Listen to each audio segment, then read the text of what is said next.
Hello, hello, and welcome to the Color Whisperer Show, where we talk about all things home and healing. So, today we're going to talk about surprises. And not all surprises are happy surprises. It's been a few weeks since I've been on for a variety of reasons. Took a little break for the holidays, and then January has been very interesting. So, as many of you may know, I'm in LA. And we've had some very interesting weather going on and some very interesting activities. We've had fires. I had 5 days without electricity. And fortunately, my house was not in the dangerous path. But I know several people who have lost their homes. And it's been quite devastating and definitely a surprise. And sometimes life gives us these surprises. It might be a car accident, it might be a death. My mom died. I saw her the day before she died. She seemed fine to me. She didn't wake up the next morning. Um, she was 72, old, but not old, old. And um, so we get these surprises. And, you know, a lot of people got put on evacuation.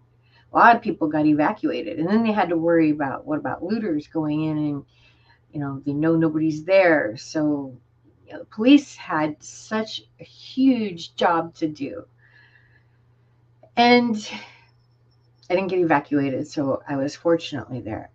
But it didn't make you think, what would you take? What's really important to you? And they tell you about all the important papers you need to bring. That's good, right? And let's face it, most of us don't have those things in a set place where you can just go grab them. And it's kind of a good thing to do because you don't know. Um, some of my friends that lost their house, they got hardly any warning. I mean, it was literally grab their purse and keys and go. And, grab the people, grab the dogs, grab the cats, whatever pets they have, and get. So there wasn't time even to think about what would I save. And, I remember after my dad died, I was in the room with him when he took his last breath. And there was this surreal moment where I looked around and I realized that all these treasures that were his were now trash. His house was 3 times as big as mine. I couldn't take it all even if I wanted to. I didn't want to anyway. That was his life. And those were his treasures. I'd already gotten what I wanted to be a remembrance of him. And there really just was no place for some of this stuff to go. And it was very surreal. And I had a similar moment looking around my house going, what's irreplaceable? First thought's pictures. But the second thing is like, what do I really need? Like, the people who lost their houses, like, place to stay was first thing. Many of them had friends they could go stay with and stuff like that. So there's a lot of that happening. Food, hygienic stuff, toothbrushes, toothpaste, face soap, stuff like that was in high demand immediately. And then their first course of action is finding another place to live. What do we do?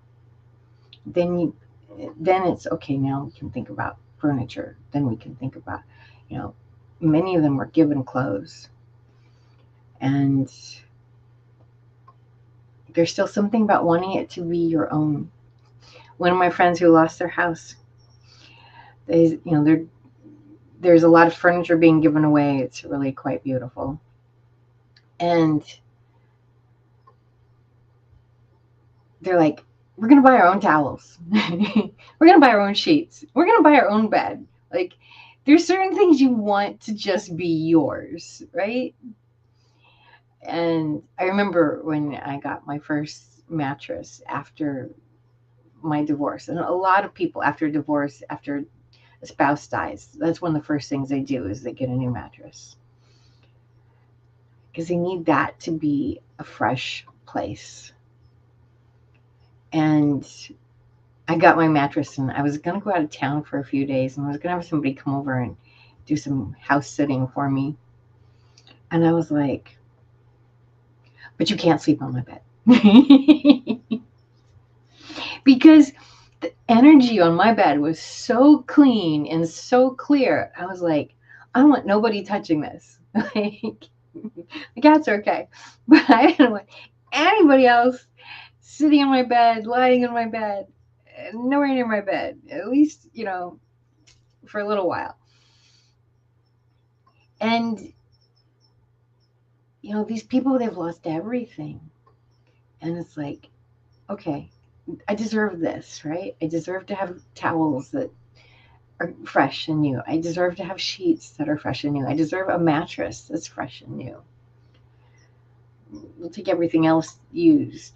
They don't care. But the stuff that that's the closest to their energy, they want new. So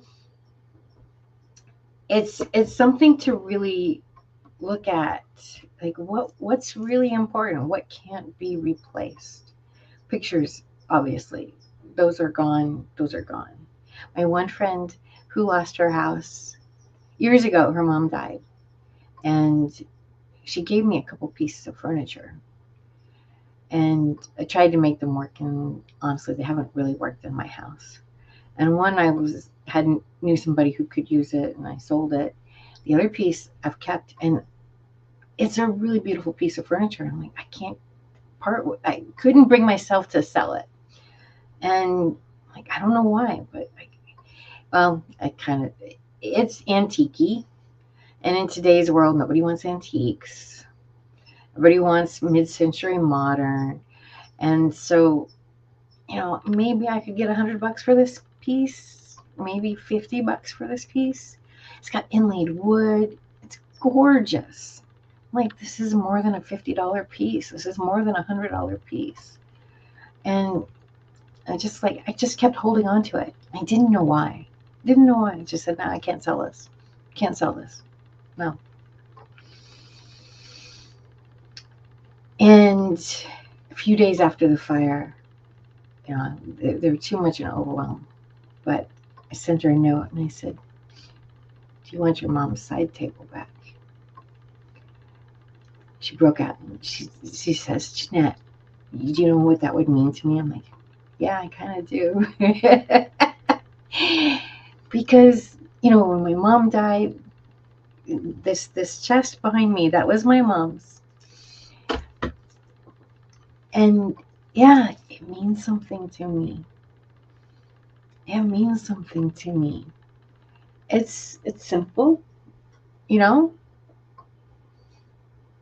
but it was my mom's. And so to give her a piece of her history back, she grew up with this piece in the house. To give her a piece of her mom back, what a treasure. She had another family friend. She had this chest that she really loved, and a family member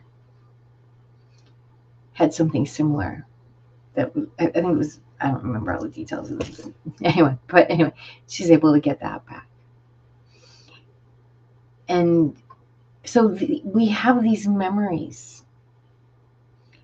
these pieces of us. Growing up, my dad, he got it at Thrifties. I don't know if, I think Thrifties was nationwide. It's been out of business forever. My dad got this plaster statue of a soldier on a stand. And that was his. There wasn't a lot in the house that was truly his.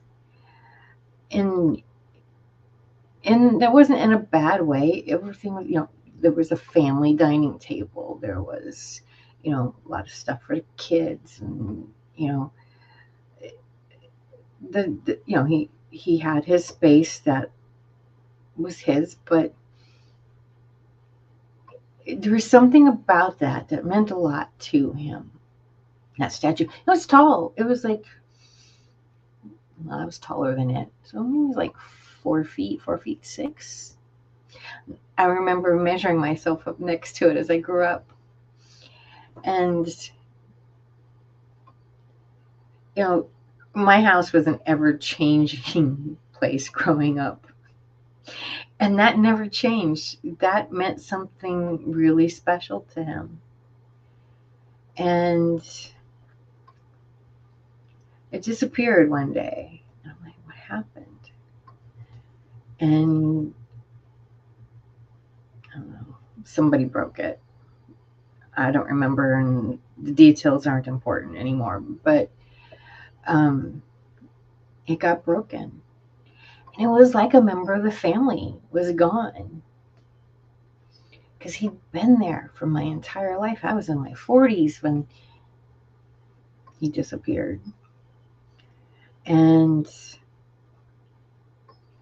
so, I talk a lot about our homes and how do we make them special?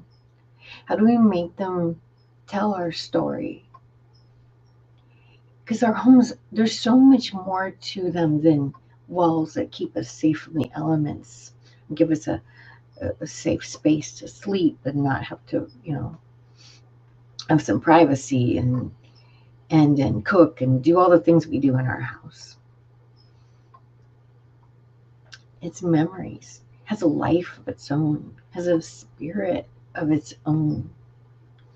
So when all those houses were in flames, it wasn't just the homes, it was people's dreams, people's lives, people's livelihoods. One of my friends, they lost their home and their business.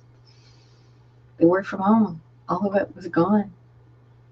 They had a huge order they were supposed to do, and it's gone. Thousands of dollars of work just gone like that.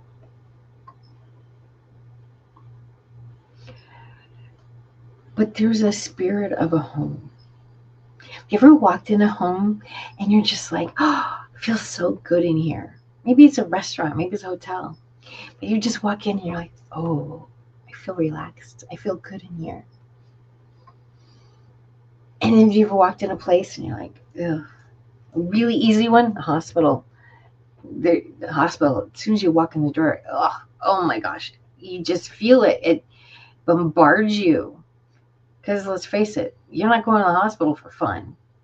You're going to the hospital 9 times out of 10. You might occasionally get to go there for a test, but 9 times out of 10, you're going there because there's something wrong. Whether it's you or somebody you care about. There's all kinds of sickness. There's all kinds of frustration, worry, fear. And you feel it as soon as you enter the door. You certainly feel it as soon as you get to your room, when you enter the wards where the people are. Maybe the maternity ward's not so bad. There's a lot of joy on that floor. There can also be devastating heartache on that floor. To lose a baby, ain't nothing like it. But for the most part, you got people having babies and really enjoy. But almost every other floor, there's devastation. There's fear. There's worry. I remember my dad was dying and he was in the hospital. And down the hall for him, we just kept hearing this wailing, wailing, wailing.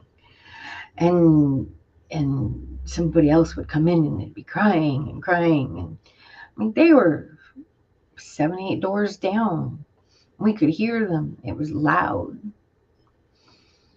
And I peeked out the door, and there must have been 20 people in the hallway. all sobbing. And I kind of walked by and I took a little peek. And it looked like the person, whoever it was on a lot of life support. So the story that I believe I believe maybe have happened. I don't know this is true, but this is what it appeared to be, was that they had to pull the plug on this person. And there's some guilt involved there. The amount of machines I saw in this person, they couldn't live on their own. And that's not okay either. To just keep somebody alive, and I can't imagine that feels good either. You've got all those tubes on you. My dad said, "Don't you ever do that to me." They wanted to put him on, they wanted to do a test for him. They wanted to do a bone marrow cancer test. And I just said, no, he's given up eating. This man is not here anymore. He's done. He's ready to go. When he wouldn't eat his favorite food, I'm like, yeah, he was in his 80s. I mean, it was all good. But they just like, well, no, he can get better. Like, I'd seen his progression. Like, you don't have to be a doctor to say this isn't going to get better. Getting better at this point means he's going on to another life, another part of his world. We don't even know what's out there, but that's what getting better means. And these people are having to make that decision. I didn't have to make the decision to unplug him. I only had to make the decision to not treat him like a pincushion. And you would have, you would have absolutely said no way. No question in my mind. But these people weren't so certain. Now, I don't know what happened. I don't know how old this person was who was in the under all these tubes and everything. From the level of wailing, I suspect that something rather sudden happened. If it was somebody in their 80s, that they were very much loved. I don't know. But they had to make that decision of do we push them to keep them alive? That's a tough one. Absolutely, it's a tough one. I got digressed big time. So anyway, our homes there's a spirit in our home. What does your home feel like? Have you ever walked in a home and you can tell somebody's been sick there? Maybe long term, maybe short term, but you just feel that sickness. So watching all these buildings on fire, there was a spirit that died too. These homes, each home has its own personality. Each home has its own style, its own quirks. Things work, things don't work. Why'd they do that? We don't know. Right? And that spirit was gone. There were houses that burned down that, well, they may rebuild on the land, but these were houses that were 100 years old. In California, that's old. And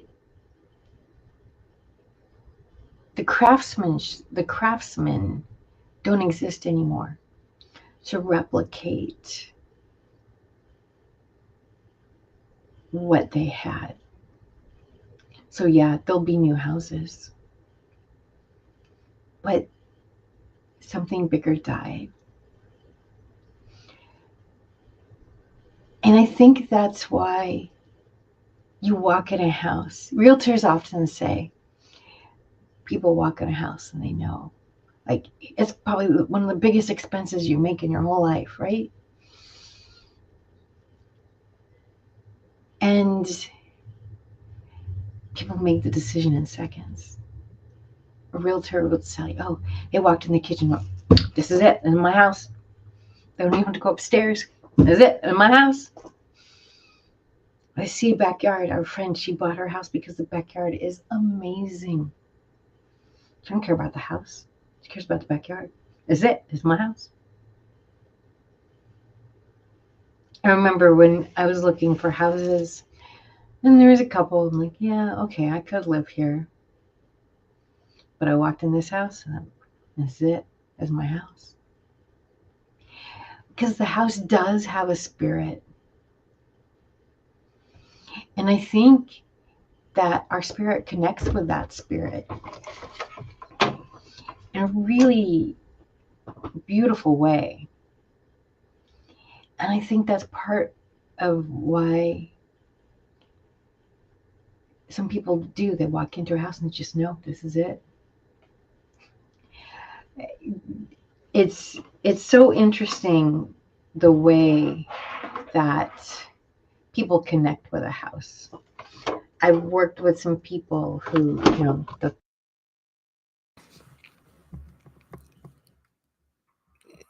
they fell in love with the house for this reason or that reason.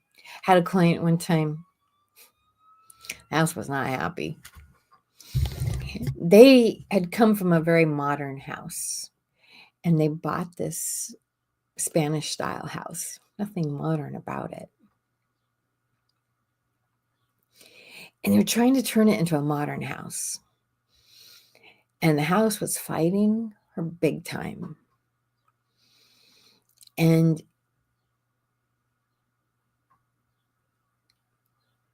by that, it just didn't like anything she was putting out there. And everything, she was trying to put out there. And it's just like, I said, nope, it looked like crap. Every single thing looked like crap. And I came in and I literally had to go talk to the house and say, hey, look, I get you don't want to be a modern house. You like what you look like. So I'm going to fix it. I'm going to make it so that you still are what you are. But we got to bend a little bit for these people. And we're going to find the happy medium. And then I was able to pick out the colors. And I was able to create a space that fit both of them.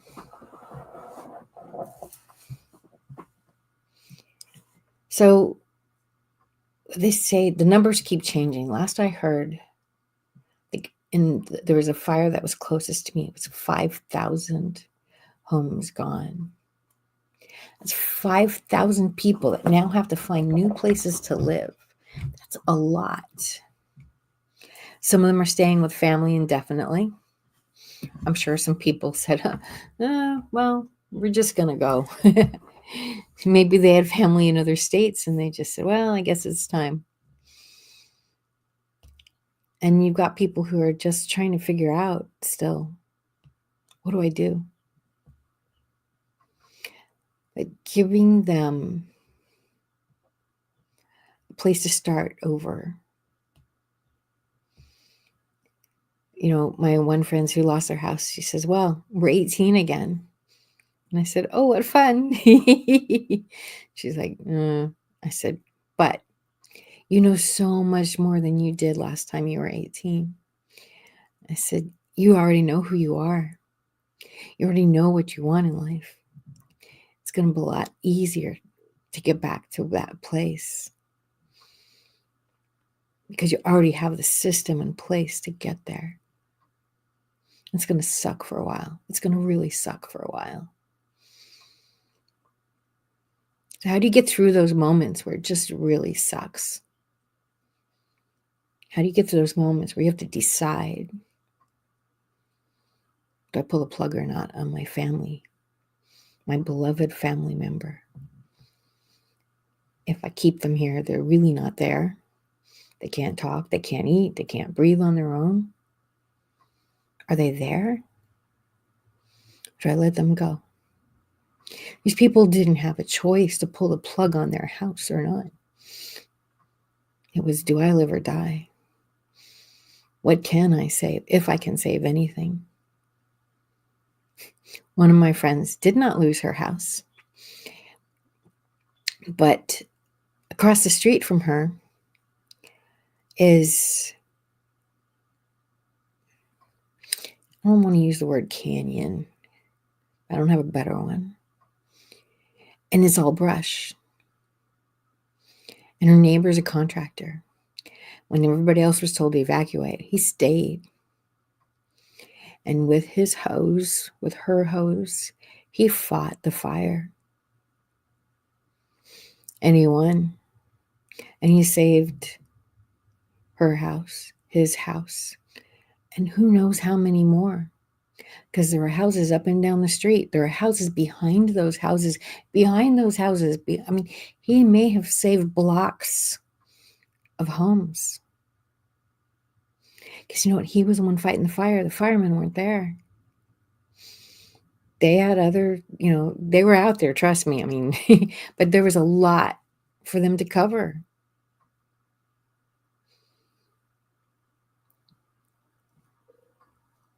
He'll never know how many houses he saved from destruction. And he was brave enough to stay and take on the flames. I don't know if I know how to do that.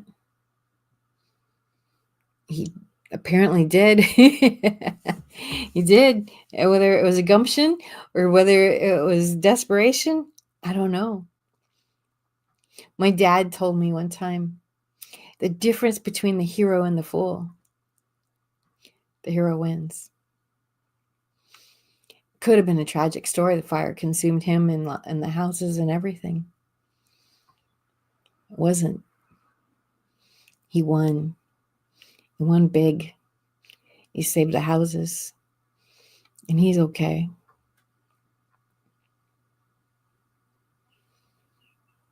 And he's, the hero of the neighborhood, quite literally.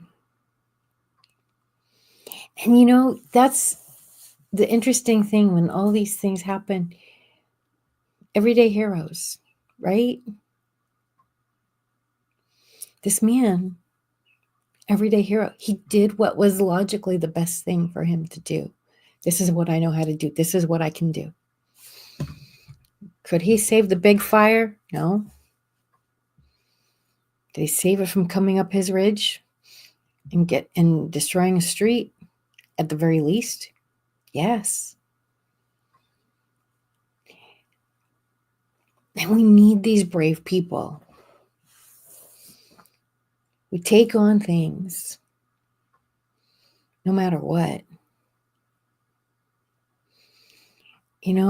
Every one of these people that lost their homes in the fire, they've all had to become everyday heroes. Because every day that they keep going, they're doing something heroic. Because when you're in a situation like that, you've got two choices. Literally, you lay down and die. I'm done. You could kill yourself, I suppose. Curl up in a ball and just hope somebody comes and takes care of you. Or you get up and you stand up and you take the next logical step.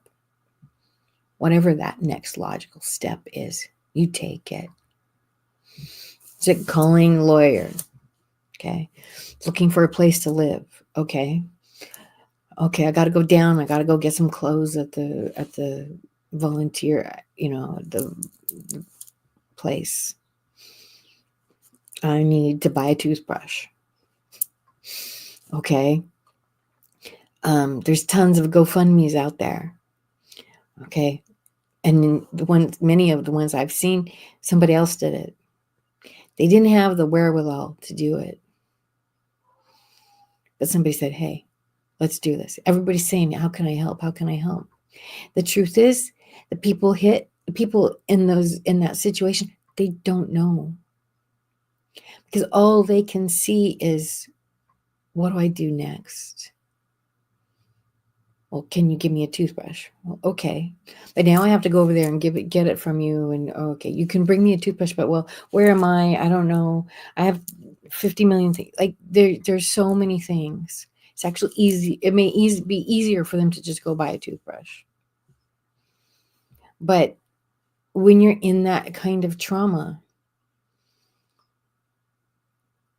you have to break things down, because it's not just, okay, I need a toothbrush. There's steps involved in going to get that toothbrush. Do I go to the store? Which store do I go to? And it's hard to think. It can be very difficult to think. And okay, so and so says they have a toothbrush for me. That's great.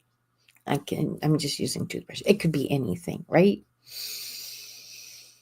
Okay, so how do we meet? Do I have to make an appointment? Do I, like there's a million questions that come in that overwhelm them. They're already overwhelmed. There's a company, oh, I wish I could remember the name right now. Oh, here it is. It's called Grief Groceries. Brilliant. Oh my God, just brilliant as far as I'm concerned. And it's a way that you can send people food or even just groceries after a death. Because some of those simple tasks, like going to the grocery store, suddenly become very hard. After my mom died, I remember it was like, I hate going to the grocery store anyway. Truly hate it. So that was one of the things I told my husband, you got to go do that. That was my husband's job. You deal with the groceries, which was okay for the most part. And a couple of days after, I was talking to a friend. It's about 2:00 in the afternoon. And I said, oh, my stomach's growling. I suppose I should eat something. And she says, Jeanette, you haven't eaten yet today? Now, she's known me since college. She's known me for a very long time. And she knows I got to eat breakfast. Like, that's like my world doesn't start till I eat breakfast. She said, Jeanette, you haven't eaten yet today? I'm like, no, I don't want to. And the thought of having to prepare something was too much. And even, oh, go out and get something, it was too much. And I really didn't want to eat. And I'm a stress eater for the most part. And she was like, Jeanette, you're not okay. I'm like, yeah, you're right, I'm not. The next day, there was a casserole on the porch. And I was so grateful that she did that. And it just gave me something less that I had to think about. And so that's where these people are, is they don't know how to ask for help. After my mom died, there was a day I just wanted somebody with me. Just want somebody to be in the same room with me. It was like 2:00 in the afternoon during the week. I'm like, okay, who's gonna come? People got lives, they've got kids, they've got businesses, and I'm like, it's not an emergency.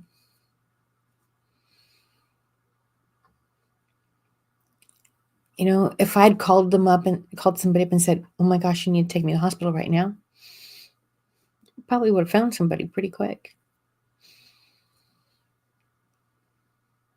But it wasn't. It was, I need somebody to come sit with me. And I was in such a fragile state at that point that the thought of calling somebody and have them telling me I can't, which, let's be realistic, middle of the week, middle of the day, people got stuff to do, appointments. I was pretty good. I was going to get some no's before I got a yes. I couldn't bring myself to pick up the phone. And it's hard because you don't know where people are. And in times of trauma, they're often afraid to pick up the phone, to reach out for help. And everybody says, oh, I'm here if you need me, call me. But how many people truly mean it? Because some people, you go to a funeral, everybody says, oh, I'm here for you, I'm here for you, I'm here for you, right? And that's a tough day. But when you really need them? A month later. The next holiday, when you're trying to pick up the pieces, when you're trying to recreate, what does this holiday mean? The year anniversary. Nobody's there then. Because they've gone on. Their world wasn't impacted in the same way yours was. That's okay. It just didn't have the same impact.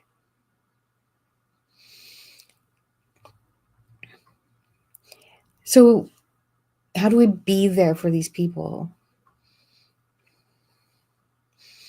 I wish I had a good answer. We just have to keep telling them that I'm here, I care, keep reaching out.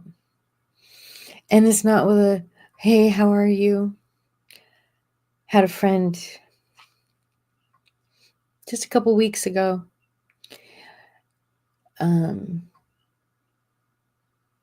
His chorus director, his wife died a couple months ago. And he's noticing this guy's not okay. They were married for 30 years or so. He's not going to be okay. And he's reached out to him a few times. Hey, are you okay? Are you okay? Of course he's going to say yes. Because that's what we do. We soldier on, right? Stiff upper lip, put your head back, and I can just keep taking the next step.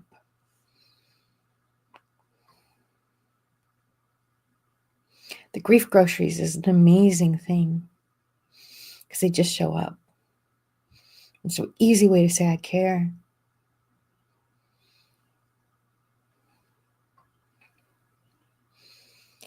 So we just got to keep being there for people. One of my friends who lost their home, he was telling me about the outpouring of people that have been there to help. And his eyes got all watery. And he says, I'm so amazed. And, COVID pulled us all apart. It did. Be afraid of your neighbor. Don't go outside. Don't stay 6 feet away. Oh my God. Oh my God. Oh my God. Everybody hold up in their house. And here, neighbor helping neighbor, helping neighbor. It's so beautiful to see people volunteering, going through stuff, giving stuff away. I had several things I was going to try to put on Marketplace or eBay or something and try to sell. It's all going to the fire victims now. They needed a hell of a lot more than I need 20, 30 bucks. Maybe I can get. It's nothing. These people have nothing. And if I can spread a little bit of joy by giving them stuff that I'm not using in my house, yay. Look at how much joy I gave this lady back by giving her her mother's table. I'm thrilled.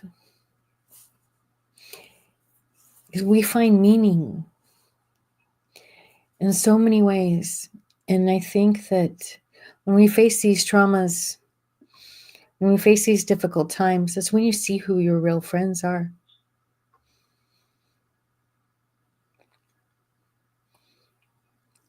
Who comes in? Who's there to help? Some people may be in a better place to help than others. Some people may be physically able to help more than others. But who shows up?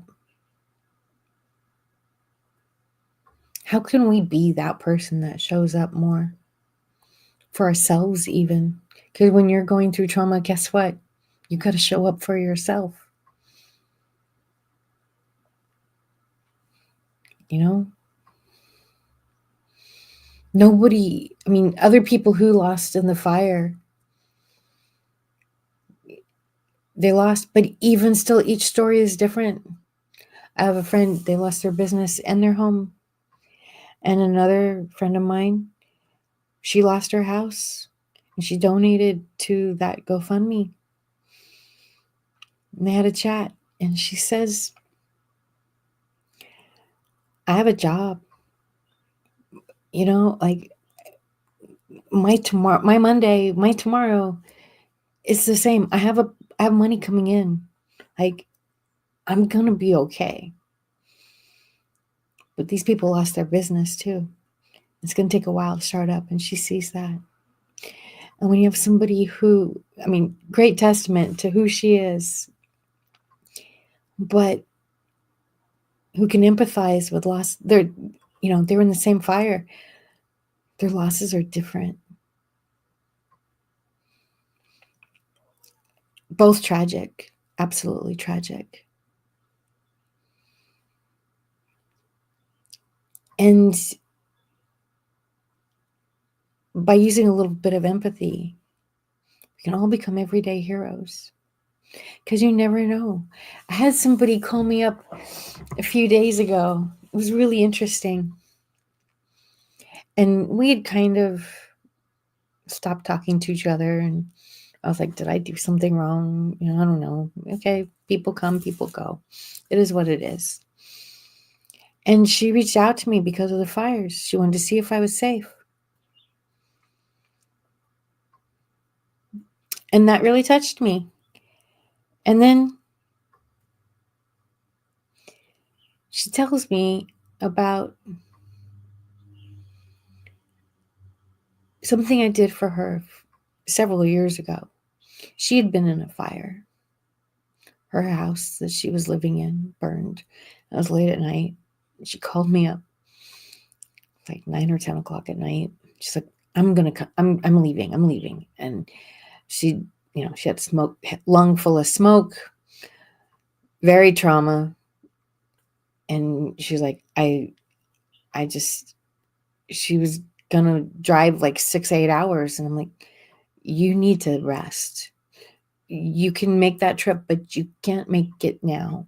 You need to rest. You need to get the smoke out of your lungs. You need to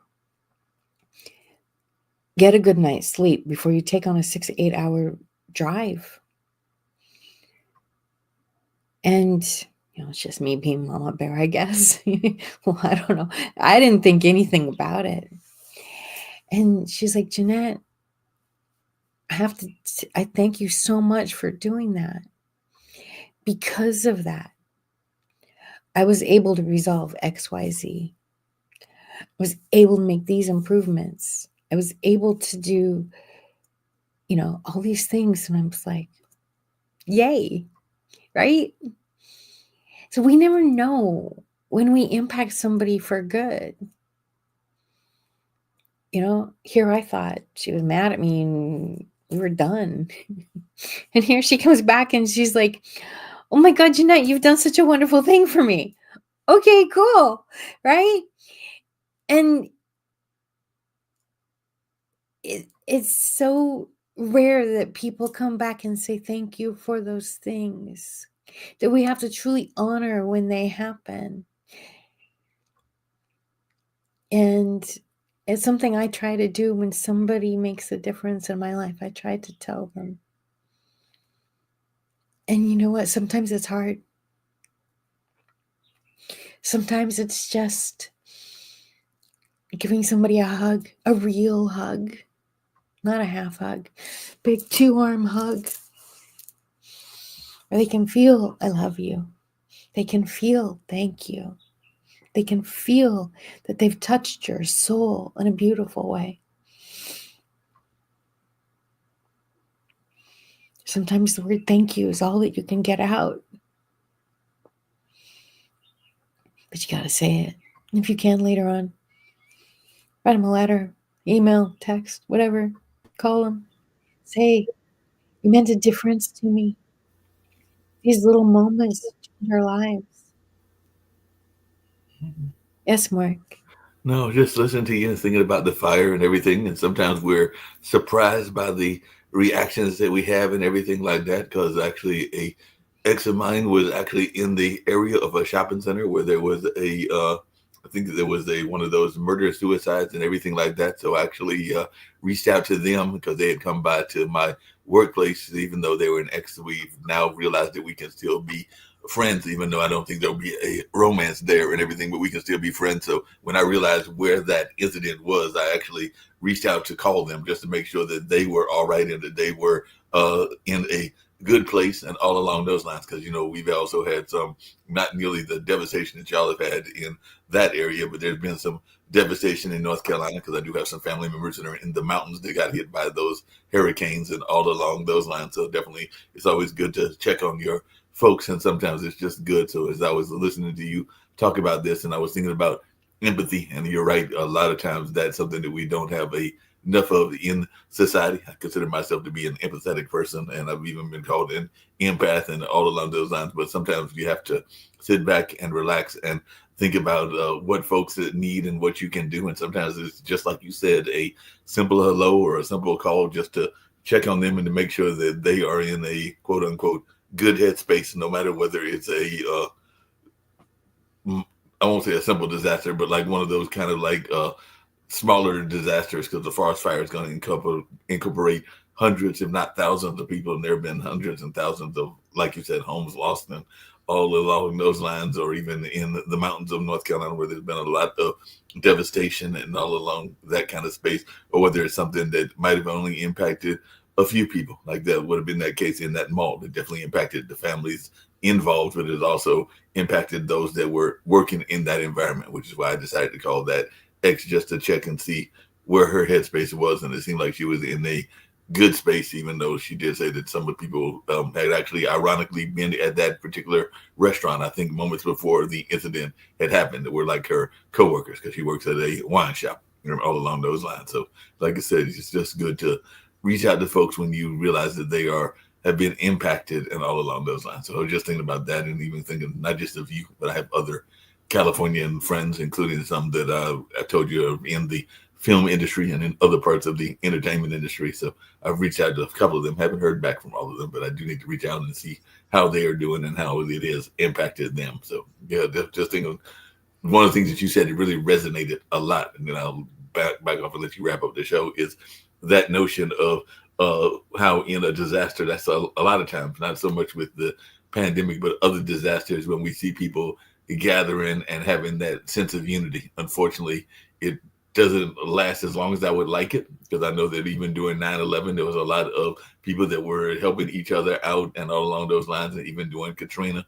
And if I was to go back up to the Northeast when Sandy took place, there were a lot of people that were reaching out to their New York friends and everything like that. So, but unfortunately, when these natural disasters happen, we do have a tendency to want to have that helping hand kind of mentality and that mental thought and everything. But unfortunately, it sometimes becomes too short lived, because then we go back to our own daily grinds and all along those lines. But I wish it was more of a continual kind of aspect, and not just when disaster strikes. But I'll just leave it at that, and I'll stop getting off of my soapbox and everything. But definitely, I can get on soapbox as well. But just wanted to let you know that I do have deep sympathy for what y'all are going through, and hope that I'm glad that you're not being as impacted as some of your friends. But like I said, I do know that I need to check on some folks that I don't know how they're being impacted and everything, including, matter of fact, I need to call because I told you my cousin came from California to visit mom, and she stayed for a long time. So I need to call mom to see if she's heard from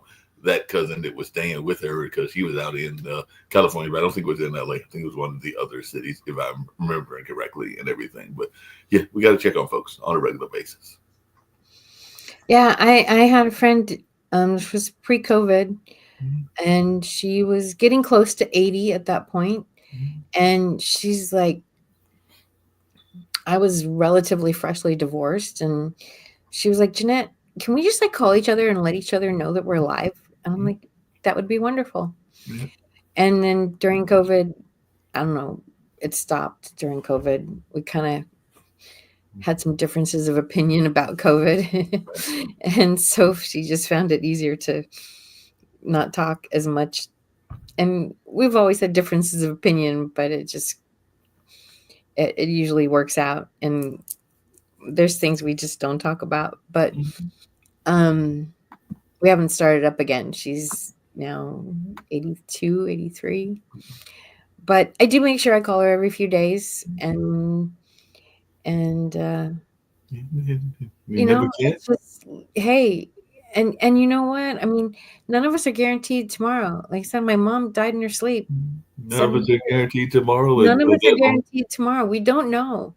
I have a friend who is a casualty lawyer, and he told me, he says, when it's your time, it's your time. And he had a client or a story, I don't know, but this 14-year-old girl in her bed at night, and there was a rock above the house, a big boulder above the house. It'd been there for probably hundreds of years, and something happened, and it dislodged itself that night. There wasn't an earthquake. It dislodged itself that night, and it ran down the hill and right into the girl's bed and killed her. And it stopped there. It didn't go further than that into the house. And he's like, God wants you, he'll unleash a boulder. And it's like, when it's your time, it's your time. And I've had several times when I could have gone. I definitely had. There's some that say we have windows where we can choose to stay or go, and I don't remember making that choice at that time, but I definitely could have been taken, and I didn't. So I guess it wasn't my turn. And then you see people, your friend with she missed it by minutes. And there's so many times in our world that happens. And at that point, we just have to count our blessings. I mean, all these people who lost their homes, but you know what? Many of them near me, they didn't get told to evacuate till 3:00 in the morning.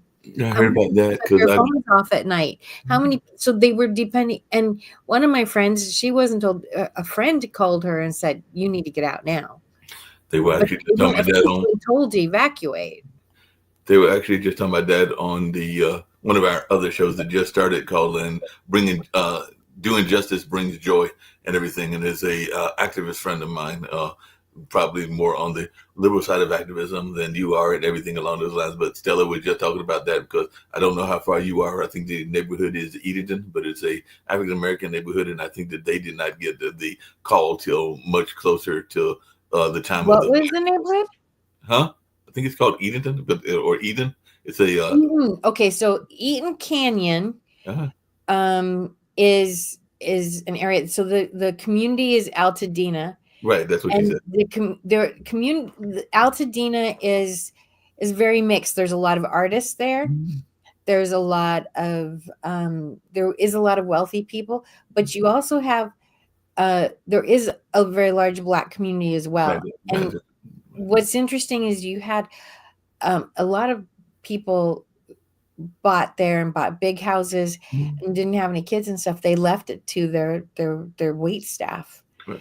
And so you do have people who, they may have a big house, but they don't have a lot of money, right. And there are areas that are more African American than others. Right. Of it. And so, yes, there was an area. I remember when we bought a house, we were looking, one of the houses they told us to go look at was in Altadena. And I've not found this area since. I have not been in this area since. And I've been around lots of places in Altadena. But so I don't know where it is now, is my point. And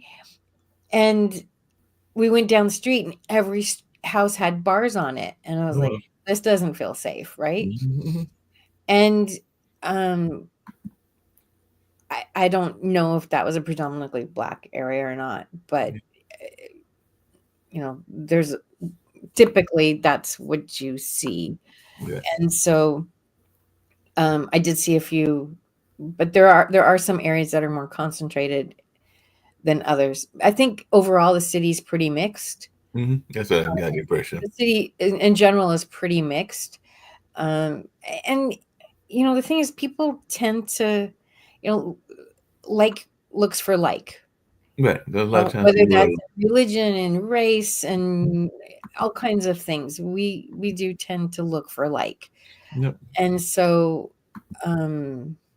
you get, and there's cities that be suddenly change, you know within 10 years they can change their whole population and what the main demographic is because of that. So uh my understanding is that West Altadena, which, if where I remember these houses would have been in West Altadena, they were given hardly any notice. Yeah. Um, And they that's were what told so like 3 o'clock in the morning to get out. And if you didn't have your phone, I don't keep my phone on at night. I don't want to hear the ding, ding, ding. yeah. And so um, we didn't have electricity. So the only thing they would have had would be cops going up and down the street saying, "Get out." Get out. And they may not have had time. That's why, I know, one of my friends that she didn't get an official warning. She was another friend told her, was driving nearby and called her up and said, "You got to get out. That fire's really close." But she didn't get an official warning. So she did get out. But can you imagine being woken up at 3 o'clock in the morning and you have to get out, and you have to get out now? I mean, you're lucky to grab clothes on your back, you Exactly. know? That's the. And that's what happened for many people. And the areas that burned, a lot of people go, "Oh, well, you live in the mountains." No, these were not mountain areas. One of this, there's the main drag in Altadena Boulevard, Altadena Drive, whatever it is. It's 4 lanes, and it crossed that. Wow. There's and then it seemed so random. So Altadena Country Club, which around here, a lot of weddings, you've got many, many, many, many, many people who got married there, had events there, big service to the community, for a lot of reasons. That's gone. It's flattened. I have a friend who had a house so there's like the parking lot, there's the country club, there's the parking lot, there's a couple houses, and there's this little tiny street. And it's calling it a street is ridiculous. It's like a lane and a half, and there's 5 houses that are on that street.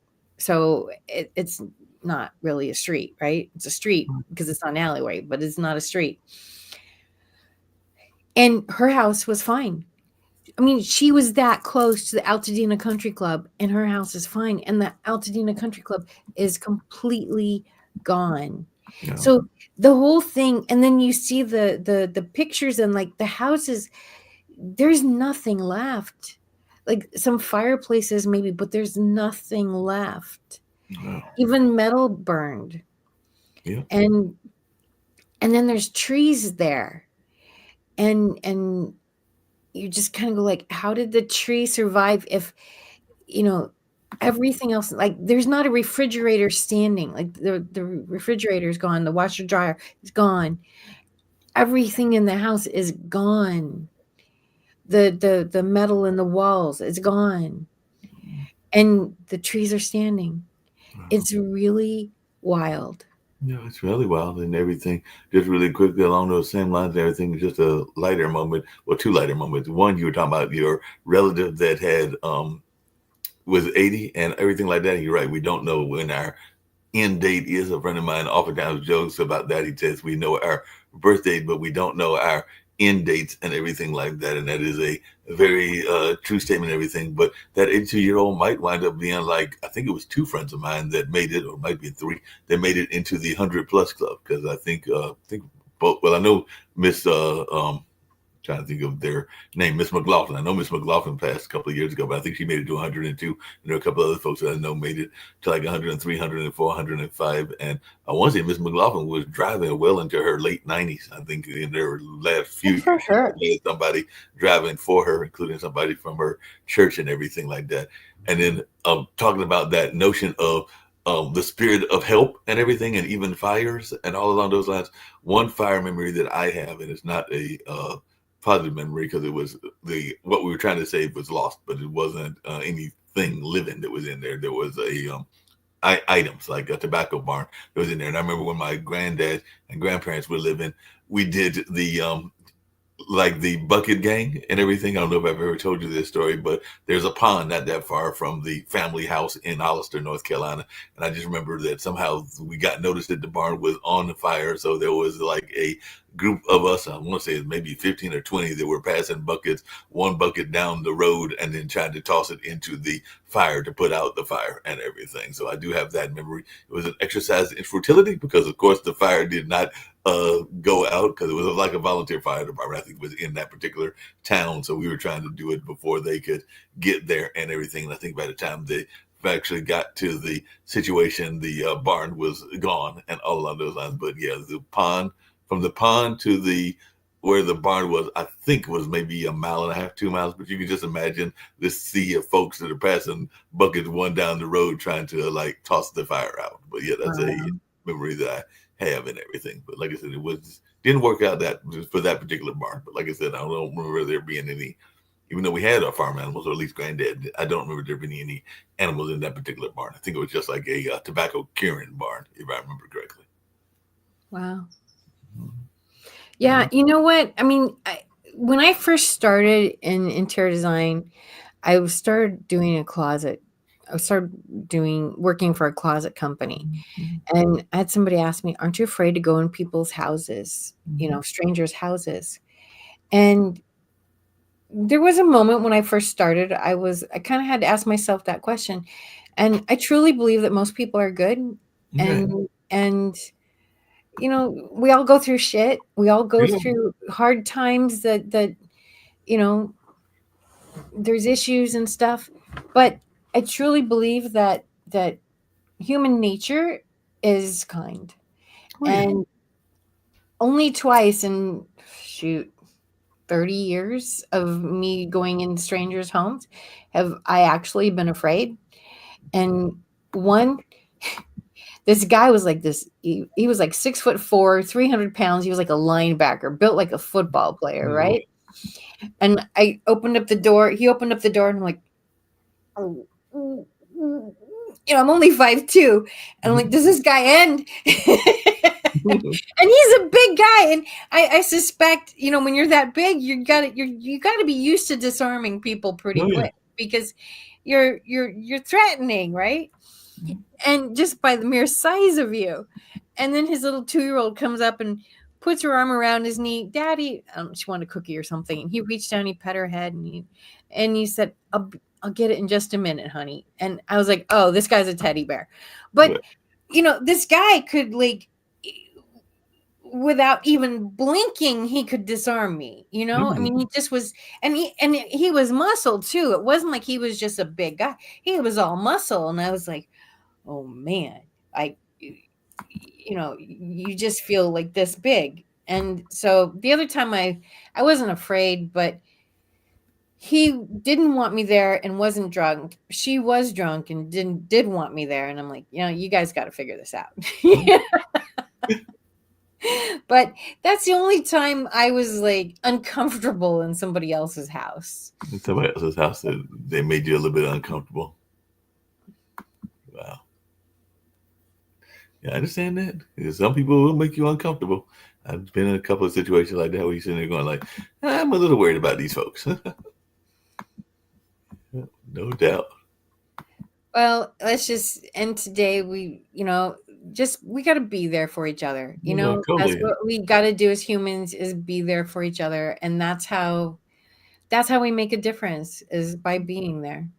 And we can be there with each other with some Kendu spices. So Kendu spices, so we can have that Kendu spice, and it can help soothe the soul and everything. So earlier today on that other show that I mentioned, we had a Zen yoga moment. So we can have the yoga in mid-afternoon, or at least it was mid-afternoon for us here in North Carolina. And then in later afternoon, we can have a moment of food refreshment. So we're just trying to get all that calming energy, which whether it's your interior design and the Zen moment we had earlier, or now some Kendu spices. So it's all about that calming energy. Indeed. Always great to see you, Jeanette, and hopefully we'll see you next week on another exciting edition of The Color Whisperer. But you're always bringing some great insights, and I was glad that you were able to share what you were going through, because I was worried a little bit about that and everything. So definitely glad that you're in a you're in the place where you are, but you're definitely on the road to the healing journey, which we all are on. We're all on that healing journey. So look forward to seeing you again next week. Yes. And here's some Kendu spice.